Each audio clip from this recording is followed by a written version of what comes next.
Olá pessoal, eu sou a Ana, enfermeira obstetra, e no vídeo de hoje nós vamos falar um pouquinho sobre os tipos de parto, suas indicações, vantagens e desvantagens.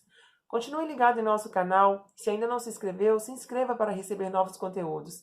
Deixe seu like e compartilhe.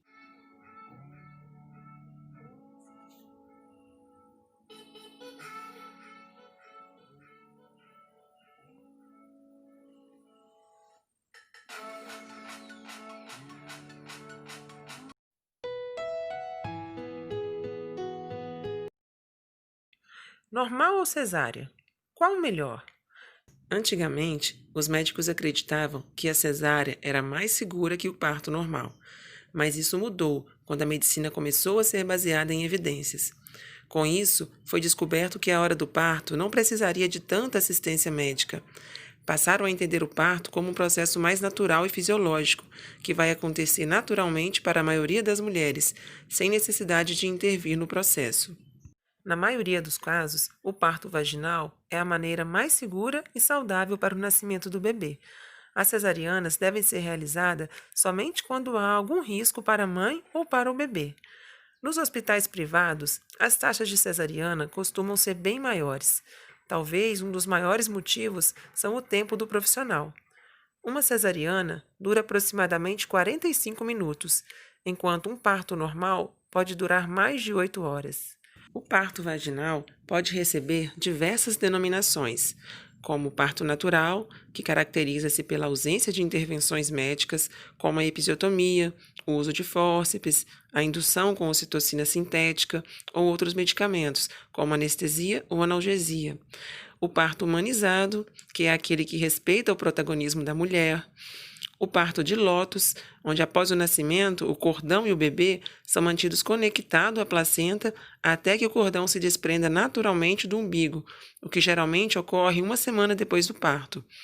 O parto domiciliar, quando o bebê nasce em casa. O parto na água, que o bebê nasce via vaginal, geralmente dentro de uma banheira ou uma piscina de plástico cheia de água morna. E pode também ser realizada em posições variadas, como deitada, de cócoras ou utilizando uma cadeira de parto. Um mito que favorece na escolha da cesariana entre as gestantes é o medo de sentir dor na hora do parto normal. Isso é algo cultural. Quando chega a um nível intolerante da dor para a gestante, cabe à equipe de saúde utilizar-se de recursos para amenizar seu sofrimento, como técnicas de respiração, massagem na lombar, fazendo movimentos circulares nas costas das gestantes, ajudando no seu relaxamento, exercícios com a bola, o banho de água quente, estimular a mudança de posições, além do uso de métodos farmacológicos. É de suma importância a presença de algum familiar ou de alguém da confiança da gestante para dar apoio e participar junto com ela deste processo. A cesariana também não deve ser encarada sempre como uma vilã. Em alguns casos, quando há risco iminente de morte para a mãe ou para o bebê, ela se torna a alternativa mais adequada, como, por exemplo, em situações de distócias, descolamento da placenta, que é quando a placenta se separa da parede do útero, impedindo que o bebê receba oxigênio e nutrientes.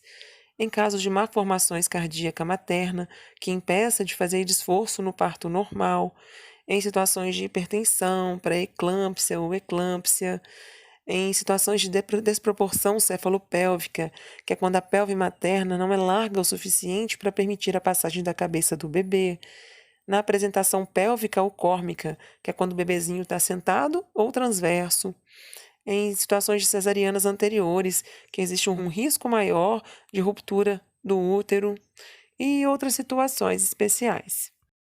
A cesárea geralmente é realizada a partir da 39ª semana de gestação, e caso não seja uma cirurgia de emergência. A anestesia aplicada na gestante é a raquidiana ou peridural. A gestante permanece consciente, mas perde a sensibilidade do umbigo para baixo.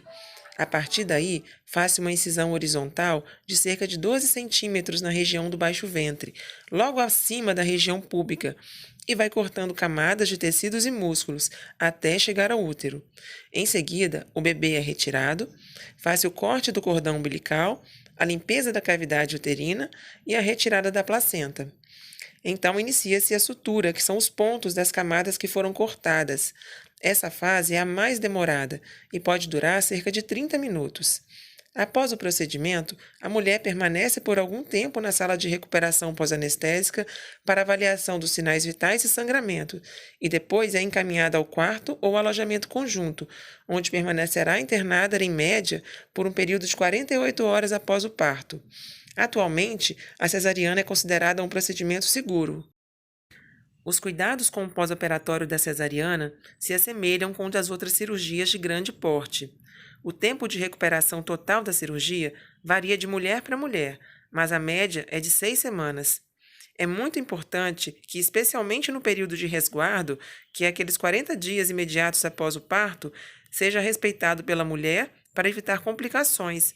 Durante esses dias, não é recomendado que sejam mantidas relações sexuais ou que sejam feitos exercícios, por exemplo.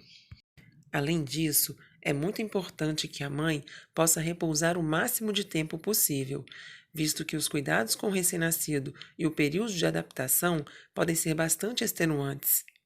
Agora eu vou fazer um comparativo entre a cesárea e o parto normal. No parto normal, tem-se uma recuperação mais rápida, menor risco de complicações, uma amamentação mais fácil. Já na cesárea, além dessa recuperação ser mais lenta e ter um risco maior de complicações, tem um risco também aumentado do neném nascer prematuro e desenvolver alergias e problemas respiratórios na idade adulta. Por fim, vale lembrar que o melhor tipo de parto é aquele em que tanto a mãe quanto o bebê saem nas melhores condições possíveis.